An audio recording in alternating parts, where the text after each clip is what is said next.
कहानी की शुरुआत में हम इंडिया के घने जंगल में एक लड़के को तेजी से भागते हुए देखते हैं। वो है मोगली, जो बाकी भेड़ियों के साथ दौड़ लगाने की कोशिश कर रहा होता है, क्योंकि बघीरा उन्हें एक अच्छा और मजबूत भेड़िया बनना सिखा रहा था। लेकिन इंसान होने की वजह से मोगली भेड़ियों की तरह तेज नहीं दौड़ पाता और आखिरकार पकड़ा जाता है। बघीरा उसे समझाता है, अगर तुम बाकी झुंड के साथ नहीं दौड़ोगे तो तुम पकड़े जाओगे और किसी शिकारी का शिकार बन सकते हो। मोगली इंसान होते हुए भी जंगल में इसलिए रह रहा था क्योंकि जब वो बहुत छोटा था तब बघीरा को वो जंगल में लावारिस मिला था। बघीरा ने उसे भेड़ियों को सौंप दिया और रक्षा ने उसे अपने बेटे की तरह पाला। इस झुंड का लीडर था अकेला, एक नेक दिल और समझदार नेता। लेकिन आज मोगली बहुत उदास था क्योंकि वो एक अच्छा भेड़िया नहीं बन पा रहा था और हमेशा की तरह इस बार भी बघीरा ने उसे पकड़ लिया था। कुछ वक्त बाद जंगल में सूखा पड़ गया। पानी की कमी की वजह से सारे जानवर पानी पीने के लिए एक ही जगह इकट्ठा हुए, जिसे यहाँ के जानवर जलसंधि कहते हैं। जलसंधि का एक कायदा होता है, जब नदी में पानी कम हो जाता है तो कोई भी जानवर वहाँ किसी का शिकार नहीं कर सकता। सब जानवर वहाँ अमन से पानी पी रहे होते हैं और मोगली भी अपने बनाए हुए जुगाड़ से पानी पीने की कोशिश करता है। लेकिन तभी अकेला उसे रोक देता है और कहता है, एक सच्चा भेड़िया कभी जुगाड़ का सहारा नहीं लेता। मोगली उसकी बात मान लेता है। तभी वहाँ आता है शेर खान। अकेला तुरंत मोगली को अपने पीछे छिपा लेता है। शेर खान कहता है, मुझे इंसान की बू आ रही है, उसे मेरे हवाले कर दो, मैं उसे अपना शिकार बनाना चाहता हूँ। अकेला जवाब देता है, मोगली मेरे झुंड का हिस्सा है, इसलिए तुम उसे नहीं मार सकते। शेर खान ठंडे लहजे में कहता है, अभी जलसंधि का वक्त चल रहा है, इसलिए तुम उसे बचा सकते हो, लेकिन जब बारिश लौटेगी तब ये अमन का समझौता जलसंधि खत्म हो जाएगा और उस वक्त तुम मुझे रोक नहीं पाओगे। इतना कहकर शेर खान वहाँ से चला जाता है। कुछ दिनों बाद बारिश लौट आती है। झुंड के सारे भेड़िए परेशान हैं क्योंकि अब शेर खान का खतरा बढ़ चुका है। मोगली भी ये बहस सुन रहा होता है। वो आगे बढ़कर सबको कहता है, मैं किसी को मुसीबत में नहीं डालना चाहता, इसलिए मैं खुद ही यहाँ से चला जाऊंगा। तभी वहाँ बघीरा आता है और कहता है, मोगली बिल्कुल सही कह रहा है, उसे मैं ही यहाँ लाया था और अब मैं ही उसे लेकर जाऊंगा। लेकिन राक्षा उसकी बात मानने से इनकार कर देती है क्योंकि उसने मोगली को अपने बेटे की तरह पाला था। मोगली अपनी माँ रक्षा से कहता है, मैं वादा करता हूँ मैं तुमसे मिलने जरूर आऊंगा। बघीरा मोगली को लेकर जंगल से निकल पड़ता है। रास्ते में मोगली पूछता है, तुम मुझे कहाँ लेकर जा रहे हो? बघीरा जवाब देता है, मैं तुम्हें इंसानों की बस्ती में लेकर जा रहा हूँ। मोगली घबरा जाता है, मैं इंसानों की बस्ती में नहीं जाना चाहता, तुमने ही तो मुझे उनसे दूर रहना सिखाया था। मैं किसी भी और जानवर के साथ रह लूंगा लेकिन इंसानों के पास नहीं जाऊंगा। लेकिन बघीरा उसकी एक नहीं सुनता। दोनों इंसानों की बस्ती की तरफ बढ़ते हैं। अचानक बघीरा को किसी के आने की आहट सुनाई देती है। वो झट से मोगली से कहता है, भागो, उत्तर की तरफ भागो। मोगली भागने लगता है लेकिन तभी शेर खान उन पर हमला कर देता है। बघीरा पूरी ताकत से उसे रोकता है और मोगली जंगल में भागता चला जाता है। शेर खान मोगली को पकड़ने के लिए उसके पीछे आने लगता है। मोगली बचने के लिए जंगली भैंसों के झुंड में चला जाता है और इस तरह शेर खान से बच निकलता है। इस बात से शेर खान तिलमिला उठता है। गुस्से में वो अकेला के पास पहुंचता है और कहता है, मैंने तुमसे कहा था कि उस इंसानी बच्चे को मेरे हवाले कर दो, लेकिन तुमने तो उसे जंगल से ही निकाल दिया। गुस्से में भरा शेर धोखे से अकेला पर हमला करता है और उसे मारकर नीचे फेंक देता है। फिर वो बाकी जानवरों से कहता है, जब तक मुझे वो इंसानी बच्चा नहीं मिल जाता ये इलाका अब मेरा है। दूसरी तरफ मोगली भैंसों के झुंड पर सोया हुआ होता है। जब उसकी आंख खुलती है तो देखता है कि भैंसें पहाड़ों की तरफ बढ़ रही हैं। तभी अचानक वहाँ बाढ़ आ जाती है। पानी का तेज बहाव देखकर मोगली छलांग लगाता है ताकि अपनी जान बचा सके। वो एक पेड़ के तने पर बैठ जाता है और बहते हुए एक घने जंगल में पहुंच जाता है। मोगली जंगल के अंदर जाता है और जोर से बघीरा को आवाज लगाने लगता है,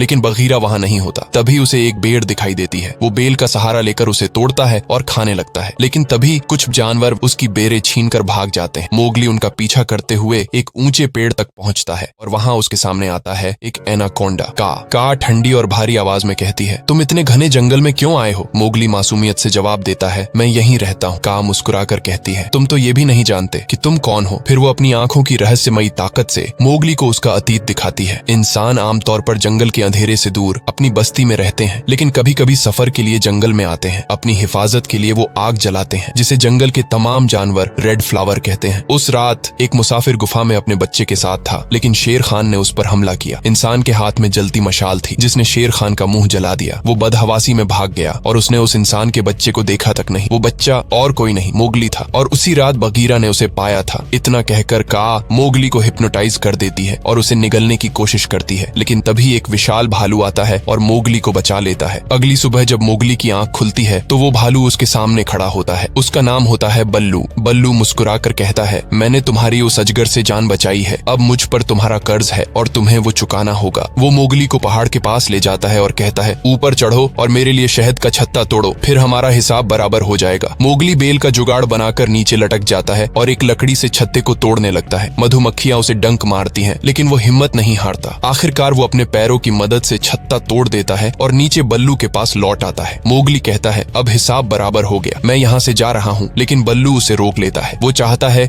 कि मोगली उसके लिए और ज्यादा शहद इकट्ठा करे। मोगली मना कर देता है, बगीरा ने मुझसे कहा है कि मुझे इंसानों की बस्ती में जाना है और मैं वहीं जा रहा हूँ। बल्लू गहरी सांस लेकर कहता है, ठीक है, तो मैं तुम्हें खुद वहाँ छोड़ आता हूँ। दोनों साथ चलते हैं। रात गहराने लगती है और वो इंसानों की बस्ती के करीब पहुँच जाते हैं। बल्लू धीरे से पूछता है, तुम वहाँ क्यों जाना चाहते हो? मोगली जवाब देता है, बगीरा ने कहा है मुझे अपनों की जरूरत है और मैं वहीं सुरक्षित रहूंगा। बल्लू थोड़ा सोचकर कहता है, तुम यहीं अपनी बस्ती भी तो बसा सकते हो, हम साथ मिलकर सर्दियों से पहले बहुत सारा शहद इकट्ठा कर सकते हैं। मोगली कुछ पल के लिए सोचता है और आखिरकार मान जाता है। वहीं दूसरी तरफ हमें शेर खान को दिखाया जाता है, जिसने भेड़ियों के पूरे झुंड पर कब्जा कर लिया होता है। रक्षा उसके पास आती है और गुस्से में पूछती है, तुम ये सब क्यों कर रहे हो? शेर खान ठंडी और खतरनाक आवाज में जवाब देता है, मैं मोगली को मारना चाहता हूँ और जब उसे ये बात पता चलेगी कि मैंने अकेला को मार डाला है और झुंड पर कब्जा कर लिया है, तो वो तुम्हें बचाने जरूर आएगा। अगली सुबह हमें मोगली को दिखाया जाता है, जो शहद इकट्ठा करने के लिए एक जुगाड़ तैयार कर रहा होता है। जंगल के बाकी जानवर भी उसकी मदद कर रहे होते हैं। सभी मिलकर एक शानदार जुगाड़ बना लेते हैं और मिलकर बहुत सारा शहद इकट्ठा करते हैं। इसके बाद बल्लू और मोगली साथ में मस्ती करने लगते हैं और अब दोनों करीबी दोस्त बन चुके होते हैं। इसी दौरान उन्हें किसी के आने की आहट सुनाई देती है। मोगली पलट कर देखता है, वो बगीरा होता है। मोगली उसे देखकर बेहद खुश हो जाता है। बगीरा उसे इंसानों की बस्ती में चलने को कहता है, लेकिन मोगली मुस्कुरा कर कहता है, बल्लू और मैं अब बहुत अच्छे दोस्त बन गए हैं। वो उसे अपना इकट्ठा किया हुआ शहद भी दिखाता है। बगीरा भड़क उठता है, मैंने तुम्हें समझाया था कि भेड़िए कभी जुगाड़ का इस्तेमाल नहीं करते।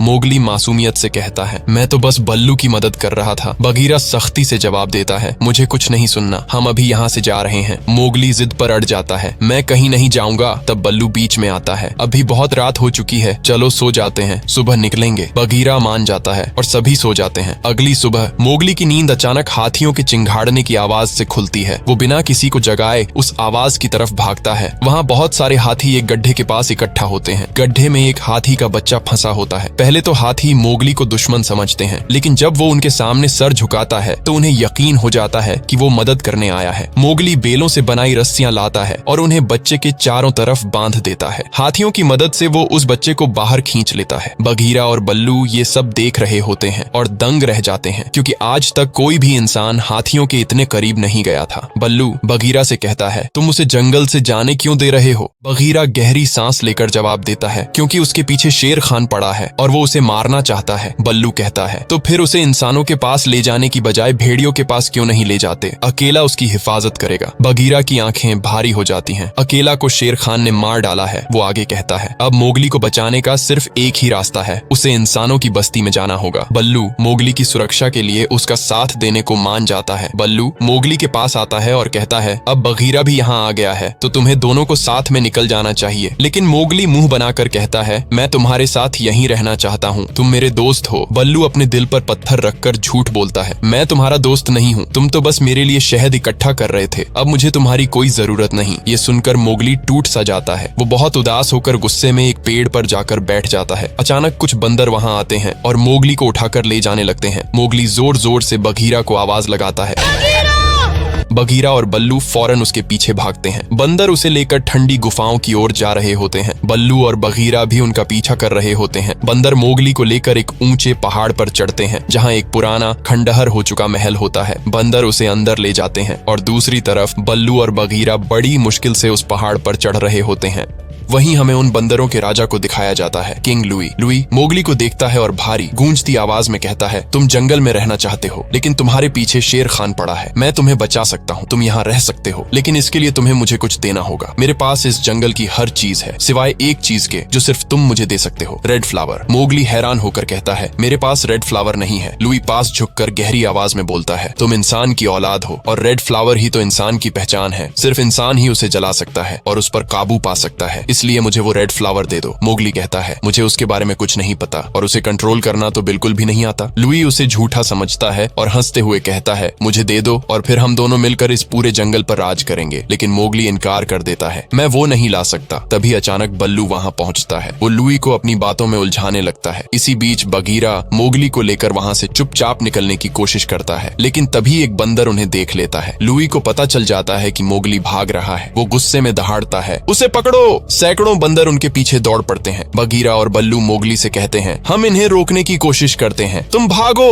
मोगली भागने लगता है, लेकिन तभी लुई खुद उसके पीछे आ जाता है। वो चिल्लाता है, कहाँ भागोगे मोगली, मेरे साथ रहो, हम मिलकर इस जंगल पर हुकूमत करेंगे। मोगली सांसें तेज करते हुए कहता है, मैं वापस अपने झुंड के पास जाऊंगा। लुई गुस्से से हंसता है, तुमने नहीं सुना, शेर खान ने अकेला को मार डाला है। मोगली सन्न रह जाता है, तुम झूठ बोल रहे हो। वो दौड़ पड़ता है। मोगली महल की छत से छलांग लगाकर एक पेड़ पर कूदता है। पीछे से पुराना महल हिलता है और टूटते पिलर्स लुई पर गिर जाते हैं। लुई मलबे में दब जाता है। मोगली पेड़ पर बैठा कांपते हुए बगीरा से पूछता है, क्या ये सच है? क्या अकेला मर चुका है? बगीरा गहरी सांस लेकर कहता है, मैं तुम्हें बताने ही वाला था। मोगली का चेहरा गुस्से और तकलीफ से भर जाता है। तुम दोनों को सब पता था, लेकिन तुमने मुझे कुछ नहीं बताया। वो गुस्से में वहाँ से भाग जाता है। बगीरा और बल्लू उसके पीछे दौड़ते हैं। दूसरी तरफ मोगली इंसानों की बस्ती के करीब पहुंचता है। वो चुपचाप एक जलती हुई मशाल रेड फ्लावर यानी आग उठा लेता है और उसे लेकर भेड़ियों के झुंड की ओर भागने लगता है। आग की रोशनी की वजह से बगीरा और बल्लू उसे देख लेते हैं और उसके पीछे दौड़ पड़ते हैं। मोगली मशाल हाथ में लिए जंगल के रास्तों से तेजी से दौड़ रहा होता है, लेकिन आग की लपटें सूखे जंगल को छूती जाती है और जंगल में आग लग जाती है। जंगल के तमाम जानवर घबरा उठते हैं। उन्हें लगता है कि कोई इंसान जंगल में घुस आया है और आग फैला रहा है। सभी जानवर डरकर नदी के पास इकट्ठा होने लगते हैं, लेकिन तभी वो देखते हैं ये कोई और नहीं बल्कि मोगली है। मोगली मशाल उठाकर सबके बीच आता है और जोर से चिल्लाता है, शेर खान, मैं तुमसे नहीं डरता। वो बाकी सभी जानवरों से कहता है, तुम सबको भी अब शेर खान से डरने की जरूरत नहीं है। इसी वक्त शेर खान वहाँ आता है। वो मोगली की तरफ देखकर डरावनी हंसी हंसता है और कहता है, अब तो ये सारे जानवर तुमसे डर रहे हैं, तुम्हारी आग से। सभी जानवरों की आंखों में डर साफ झलकता है, क्योंकि रेड फ्लावर इंसान की आग जंगल में पहली बार इस तरह जल रही थी।